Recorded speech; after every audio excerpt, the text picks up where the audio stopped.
We want to maintain the same level of deliverables we've always had. We want to maintain our relationship. And so we've had to really think strategically about how do we do that as we lose some of our senior folks retired and left the company. And so it's been a real challenge for us. It worked as how it was before because everybody, like you said, had their own silos and had their own responsibilities. But now there's much more intercommunication and requirements to be on the same page with this stuff so we can move quicker, we can train people faster, we can get them up to speed quicker.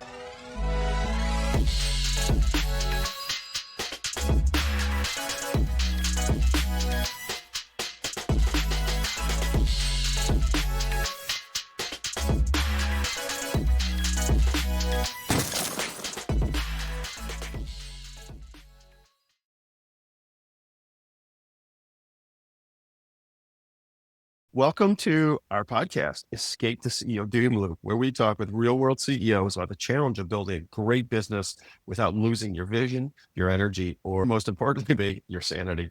I'm Glen, Dall. I'm joined today by my co-host and fellow business coach, John Ninkovich. And our guest of honor today is Shawn Verlinden. He's CEO of Auch Construction here in the construction management market. He's been working with John over the last couple of years. So we're going to explore what it's like to work through the foundation building stage to consistently grow a company. So Shawn, again, welcome.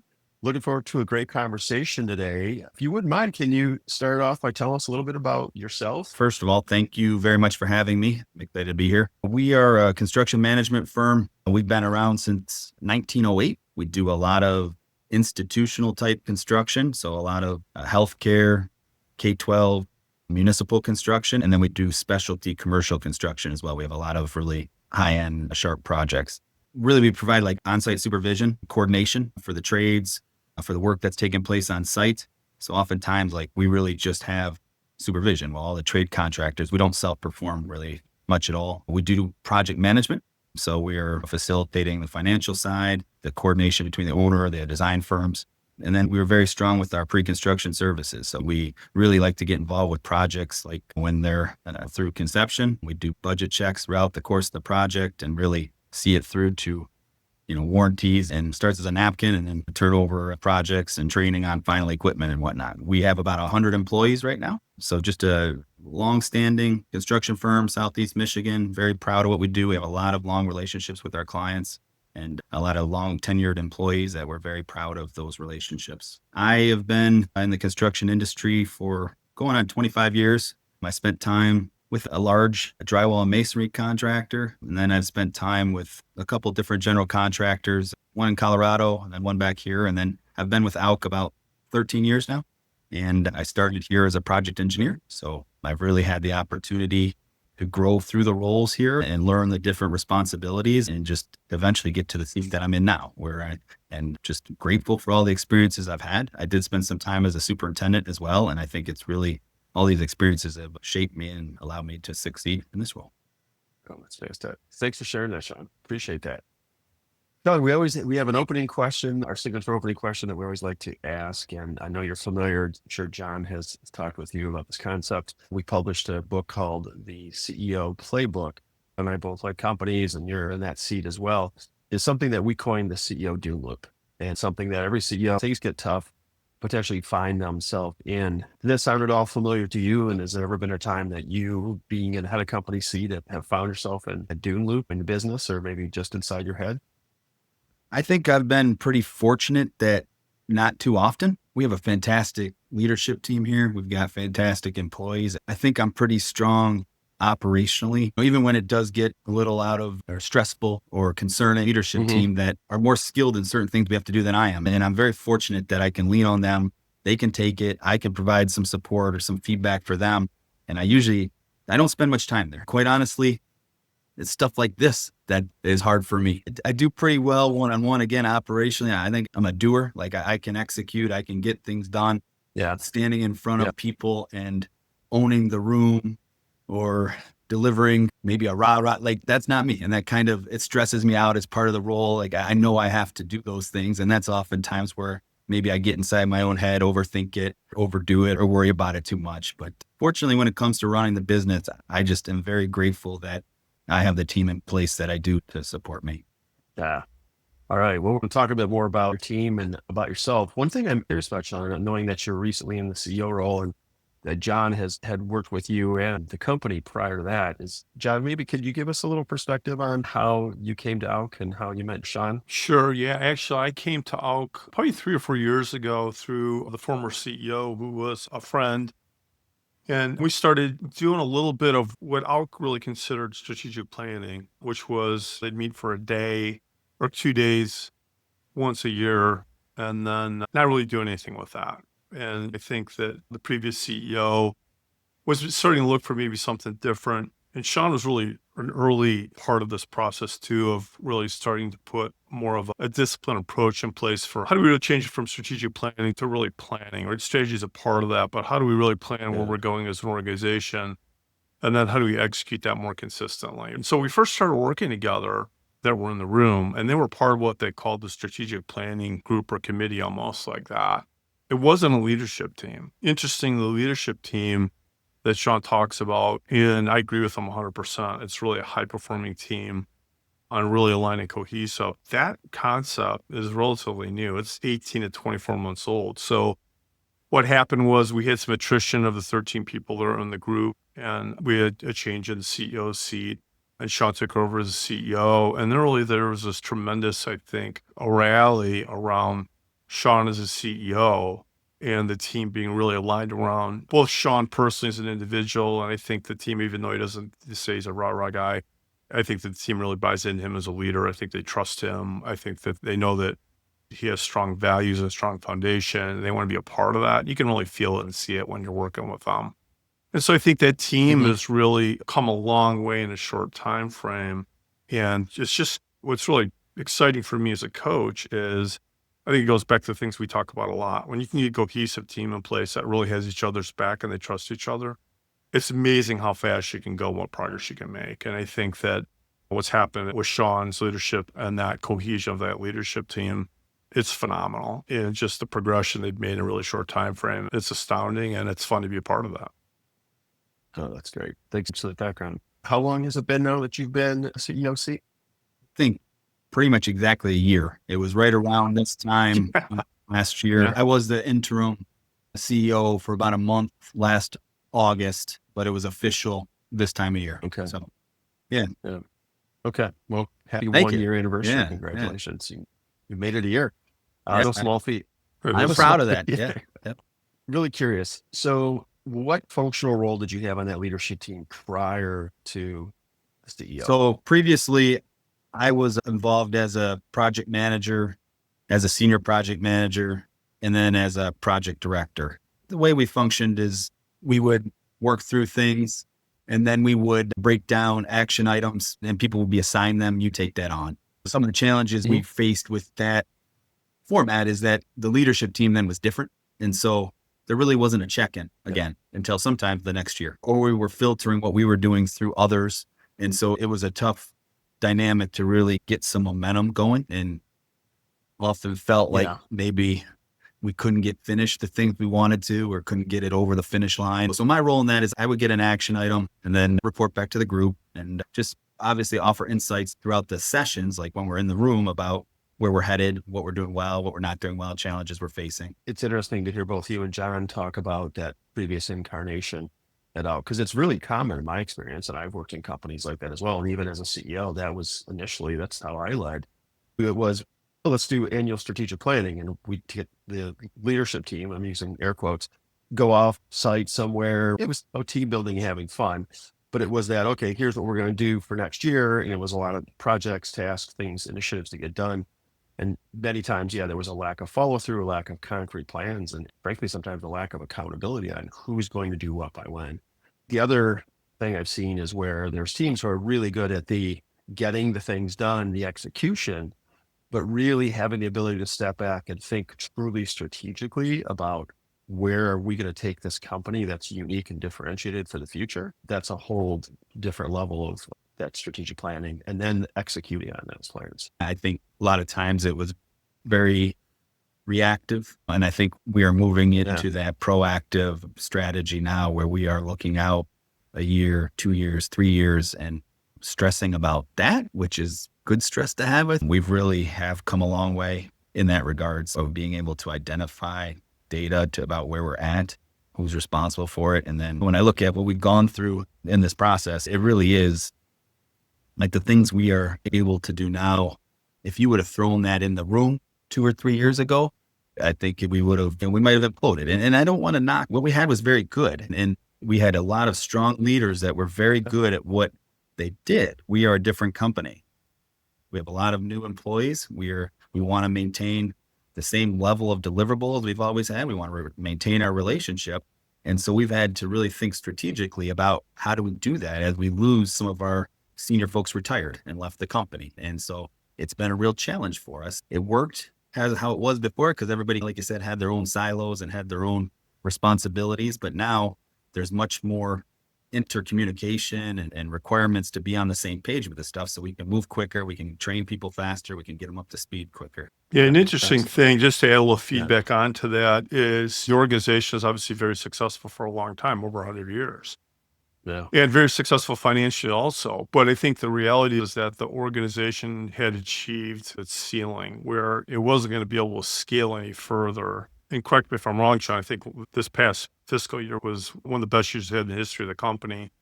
And this year, this fiscal year is going to be, I think, the best year of the company. So performance has really improved. And I think a big reason for that is really, I don't know if I call it reorganization, but it's really realignment and really creating that leadership team and having a leadership team really bond together and talk about hard stuff.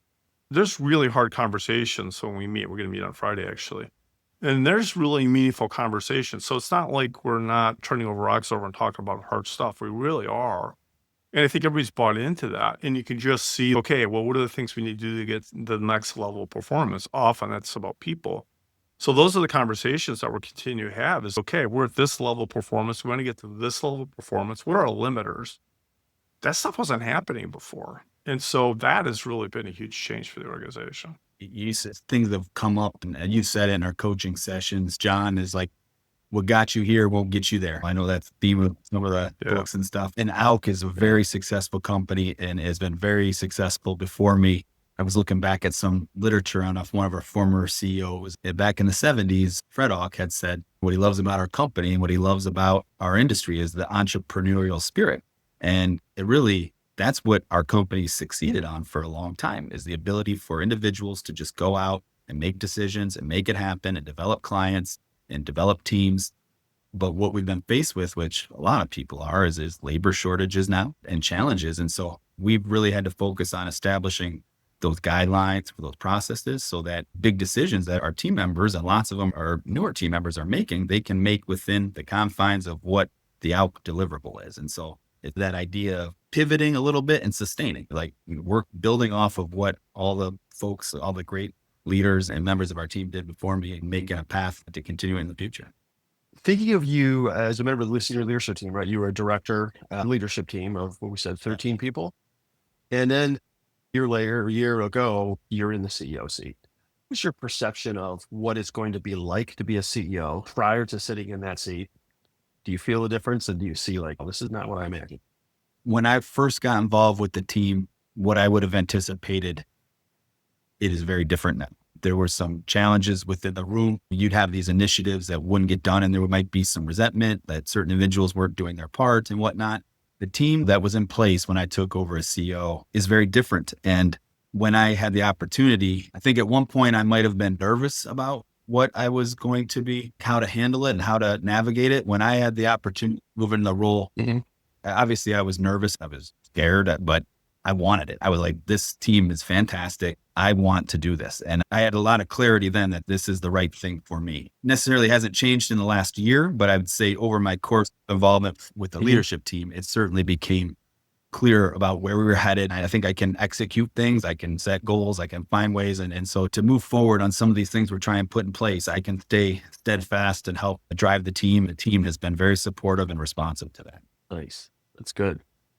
John, what are your observations during this period? You talked about it a little bit before, but just because one of the things I want to dig in a little bit is about leadership.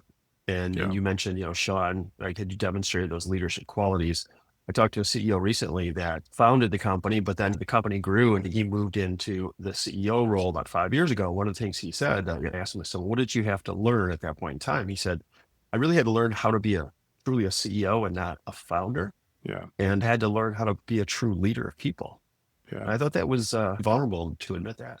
Yeah. That's awesome. Yeah. I think one of the big things is that when Shawn took over as CEO, he was still running a very significant book of business, really large. I don't remember the exact number, but I don't know, 30, 40, $50 million of revenue. I think he was directly managing it. And his commitment to the team when he took over is like he was going to keep running that and still be the CEO. And I think in a really quick time frame, maybe 90 days or 120 days, I think you really realize I can't do this. Like I can't be the CEO and run work at the same time. I'm probably not doing each of those at the level I really need to. I said, I think you have the team that when you go to them and say, listen, this is my first time being a CEO. And you know what? I think some things have to change I didn't anticipate. I need to be able to take that work I'm executing. I need to give it to somebody on the team. And he did that. And you know what the team did is the team rose up and said, okay, we've got your back. We trust you as a leader. We want you to be successful as a CEO. And they rose up and executed that work. It wasn't about pain and struggle and some difficulty. I think that goes to why maybe Shawn doesn't suffer as much with the doom loop, is because he's got a group of people around him or in it with him, and they'll rise up to help him and everybody else on the team. When you're in that place, I think overcome that. And so I think that was one of the first things as CEO, that once you're in the seat, like it's different. And I think he really made quick adjustments there, and the team was like right there to help him do those things. That was really powerful. I remember I felt very guilty, like I had made that commitment. And I think, yeah, you're right. Conversation with you had pushed me to, that's not helping the company. It's not what's in the best interest of the company. And I tell you, the team, they use the term rip off the Band-Aid and get it where it belongs, and has been nothing but supportive in doing that. And honestly, it's the best move I've made, because I've been able to do my job, to look at the bigger picture, to look out for the 1 year, the 2 years, the 3 years, and to work with individuals on those things. Well, that team is successfully executed, or the project directors can execute what they're supposed to. And we would be in a totally different spot if that hadn't happened. We would still be chasing our tail. It was great advice. And I just very grateful for the team that I have to just say, give it to me. Give it to me. That's where it belongs. This is where we're headed. Let's get it where it belongs. They embraced it. It was fantastic. And it really is. That's it. And that's great that you did that, because that's a tendency that some leaders can have, is to kind of slow roll things and let them work out slower versus ripping the bandage off out of fear of what could happen. Upset the apple cart culture, make people leave. But ultimately, everybody I've talked to and seen, and an example is John pointed out to you, if you're going to do it, do it. Lead with courage and lead with conviction. It sounds like you've been doing that. Yeah. Yeah. Do you feel for yourself that over the last year plus the way you lead changed? Yes, I do. I trying to listen more, ask questions more. I feel guilty sometimes. I think in a lot of cases it is a lot of listening and letting people process it on their own. And I see the stresses that they're going through and the challenges they're having. But I think it happens more and more every day, honestly. Get out of the weeds. If there's an issue, the team knows when to come to me, like fully trust when to come to me and let me know I need to do something. And we're at a place where when they tell me I need to do it, I'll do it. The things we talked about, I've seen a progression of Shawn from working in the businesses we talked about in the first 90 to 120 days, what I would consider much more strategic. So we're talking about what's our org structure need to look like? What kind of people and what kind of roles do we need to be able to get to that next ceiling of growth? That's a conversation we're constantly having. Spending more time really understanding like the markets. So Auch works in multiple markets, and really starting to think about, okay, each of those markets aren't the same. Maybe construction management services, we think of those as the same, but what the client wants is really different in kind of each of those markets. So really starting to dive in and understand what are the things by market that the potential clients who want to work with, for existing clients, what do they require from us? And I don't think that work was really happening before. So it's really getting out in front of it now, working on the business. That has really been a huge growth area in the last 12 months, and really understanding who's the core customer, what are the things that they really want. And then the other one I would say, and we just had this conversation last week, is that Shawn, I love this, that's very high standard. We went through a scenario last week talking about something where they're turning over work at the end of the summer, and they had a little bit of a delay in a couple of things, and the client was okay with it. But Shawn's, no, that's not what we committed to. We committed to doing this by this date. Like, we got to be better than that. And I love that, because I think it goes back to the football coach mentality that I love so much, is that we won the game, we're winning the game, but you know what? There's some stuff we got to clean up. And so I've seen that from Shawn, and setting high standards and holding the organization and himself accountable to that is super good stuff. Everybody on our team thinks the same way, from the folks involved with those projects. Hey, we need to debrief, talk about what's happened. And so I think it's come a long way with accountability. It's come a long way with even that chain of command. Like those teams, they own that. And so I don't have to, it's not me going out there and barking or getting upset about something. Like those teams will have discussions about those projects and digest it, and we'll be better for it. We will. And we'll react to it, and we'll plan better, and we'll grow from it. Those are great points. I do have high standards. I think folks on our team have high standards. So those are great perceptions, Shawn. I totally agree. Thank you. Yeah, they do. You can't do it. Really, reality is the level and size of the organization you are. If your leadership team members don't have the same high standards, and they do, they really do, then you don't go anywhere. But they really are committed to doing great work on time and on budget and delivering an unbelievable customer experience. And I think it shows up by the continuing growth of the organizational backlog. Yeah. John, you've talked about your background in coming up through project management, doing the work and doing it well, and even then your evolution into CEO and still hanging on to some of that work, realizing that it wasn't the right thing to do for the company or the team, and the team helping you out on that. What would you tell anyone who says, what are the challenges of the CEO role leading a company versus working in a company? Good question. It's certainly about the greater good of the company. I think that's something that really dawned on me 4 or 5 years ago as I got involved with the leadership team. I was a manager. I was always wanting to do it myself, prove I could do it, do the most, get the most done. Yeah. You know, the real concept now to have a team now that truly believes that we rise and fall together. So I have that perspective that it's the success of the company. Like one person doing poorly in the company means the company is doing poorly. Like we go together. And so I think that's a big thing. And I see that throughout our company. They have that perspective. A lot of people have been involved with training programs at our company to deliver that material so we can make everybody better. I really think it's the clarity and accountability. So I think that's really it for me. And that's changed. How would you comment on how working with John has changed you, the company, and how you think about leadership? It's been monumental. It's been a game changer. I go back to what I said before, that this is not something that's happened overnight. We've been 3 years at it. If you had told us we were going to do today what we were there back then, it would not have happened. We would have blown up and it wouldn't have happened. And now it's like we are seeing the path on our own. We know that there's a responsibility to the process. And so if we finish something, we get on the next thing and we know where we're headed. And it becomes some of the things that become insurmountable when you break them down into these steps of how you're going to get there. How are you going to get this differentiator, right? How are you going to get this? And you break it down, you can get there incrementally. The coaching has been monumental in that, the cadence of that, the things.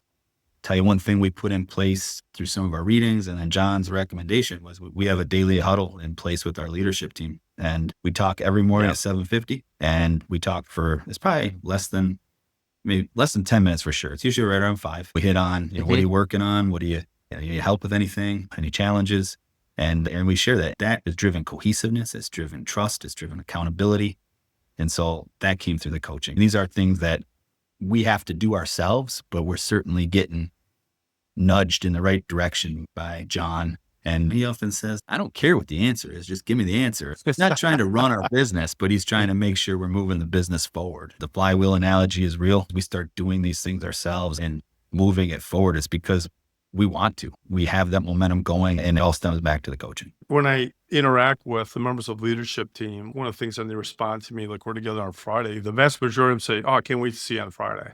Can't wait to work together on Friday. I think not knowing that every 90 days, all right, we're going to sit together as a team. We're going to talk about what's working, what's not working, what goals did we achieve. They don't come to it and say, oh gosh, you're going to do it again. They get the rhythm, the discipline, the process that we use.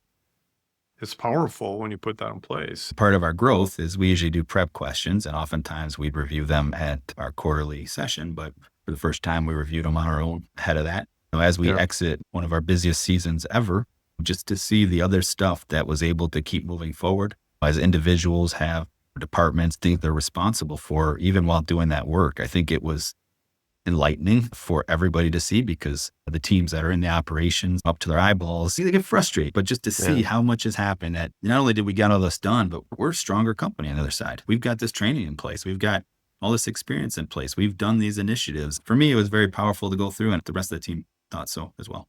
Yeah. No, I think you've touched on some really strong aspects. I mean, the daily huddles, a lot of times, I know when John and I start working with companies, people will say, well, why do we have to meet so much? Why too many meetings? What happens with those daily huddles, you said it drives cohesiveness. You also tend to really spend less time in meetings because you've got that rhythm and that cadence, and it develops a sense of trust. We had people that were pushing back on it initially. And I think at some point we said, hey, you got to be here or else it's not worth it. And really, it happens. It happens now. And some people that I would think wouldn't be proponents of it, like on our leadership team, are just like, that's the best thing that's happened out of this. And I think it's just to hear and to know what's going on. It breaks down those silos. Like, it might just be a 30-second or 1-minute clip of what's happening in somebody's day, what's happening in the company, and it's huge. The other part of that, we've really pushed our weekly huddles with our team. I believe that what you just said about having these weekly meetings where they check in with their teams allowed them the discipline of that, gave them the freedom to go. If there was an issue, they could go. In the heat of things, something popped up on one of the sites, they could go. They knew that their other teams were in good shape. They knew that their other projects were in good shape through those weekly meetings and talking to those individuals, that they could react and go where they needed. And it wasn't just a constant fire drill where they weren't caught up and didn't know what was happening. And I was very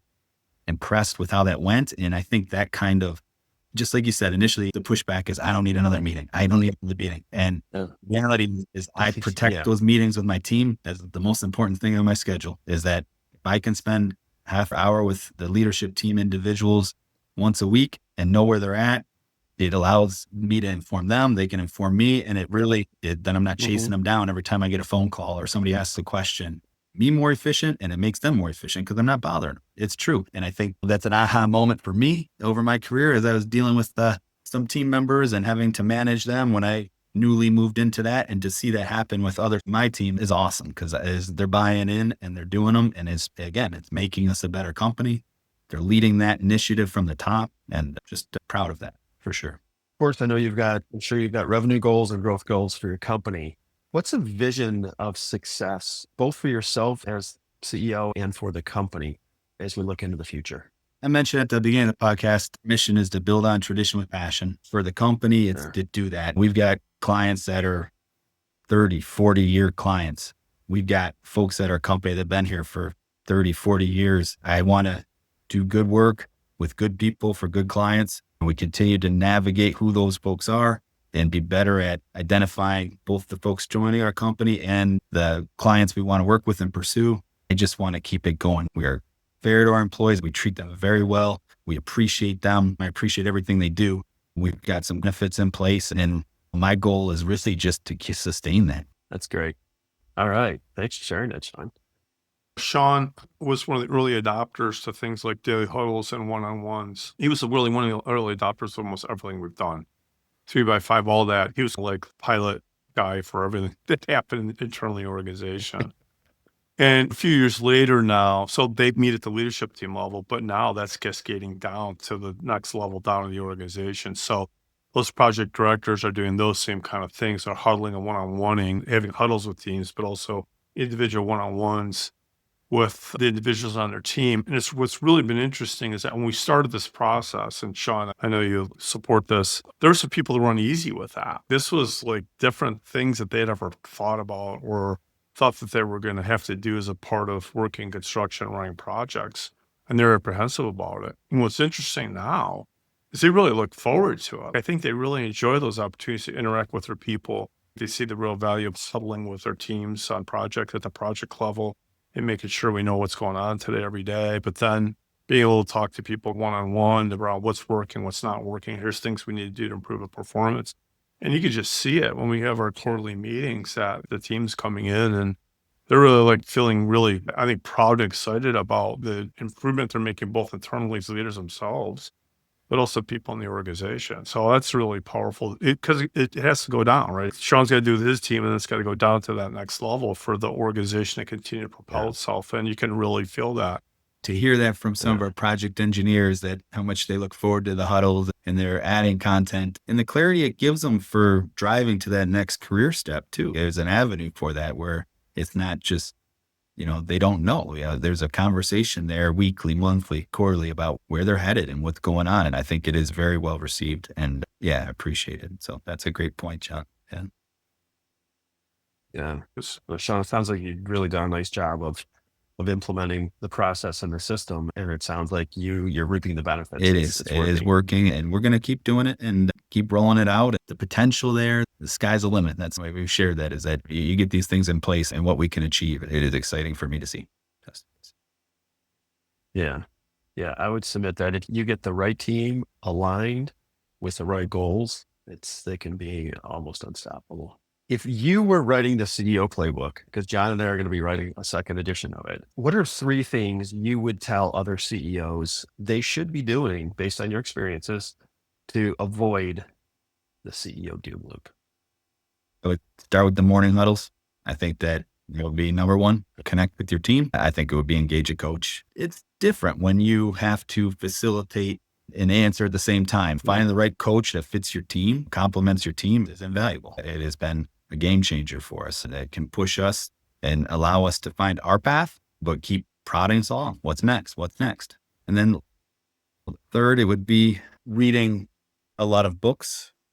There's a lot of concepts in there, especially as being a new CEO. There's things that I'm facing, and to see how folks have handled it previously or advice on that has been very helpful for me. I actually am part of a CEO group as well, and I get like weekly emails from them, and I read them every time because I like to see what other people are doing, and it's reaffirming, because a lot of these things, the things we're doing they're not novel or new ideas. We're just doing them. We have the discipline doing them, and so to hear what other people are doing or other challenges they're facing, and it reaffirms the way we're headed, because sometimes they are new ideas. Might take a little bit of pushback from the team or pushback from some employees, and to just have the confidence to stay that path. I think that can be reaffirming by educating myself on what others are doing. So that's a great point. The growth of any company is limited by the growth of its leadership. That's the headroom right there. So learning, growing yourself. Do you have a specific book or a takeaway, something you've taken away recently that comes to mind? I just finished the second one, The Dichotomy of Leadership, the second one for that extreme ownership, Jocko and Babin. And the idea of the discipline is freedom. That's something with sticking to our processes, has given our team the freedom to do what they want, but we're not so rigid we can't adapt. And so it's just explaining those concepts. And then we've always struggled with, I believe we should have the best employees. We are offering training, we're offering a career path and support, and supporting them in all aspects of their lives. And so there's the idea of just mentoring at some point, if mentoring isn't possible, when you have to part ways. And it had a big impact on a lot of things that I've been experiencing lately. So I thoroughly enjoyed that. And I thought it was very practical, and I like the way it's set up so I really enjoyed it. Shawn, thank you for participating. We had a little snafu previously. Thanks for making your time available. I agree with you. The sky's the limit. You guys are a pleasure to work with. You guys are coachable. I love that. I don't have to fight with you on stuff. And you guys just keep implementing stuff over. It keeps getting better and better and better. And the flywheel's really starting to go. And I love that analogy. And I think it's true. And I look forward to seeing you Friday. And let's get back at it again for the next 90-day plan. Shawn, thanks for joining us today, being so candid about your journey. What stood out for me is how much intention that you and your team have put into building rhythms, the daily huddles, the weekly check-ins, the quarterly planning, and how that discipline is giving you freedom as a CEO. It's a powerful lesson for anyone listening. To everybody out there listening, I was going to say anybody, but everybody out there listening. If you took one thing today away from our conversation with Shawn, is that being a CEO is not about doing it all yourself. It's about surrounding yourself with the right people, putting the right systems in place, and having the courage to let go so the company can grow. If you found value in the conversation, let us know, direct message us. And if there's anything that we can help you with in your company, if you're experiencing some of these similar growth challenges and would like to speak to a coach about it, John and I can help you out with that. We'll see you next time.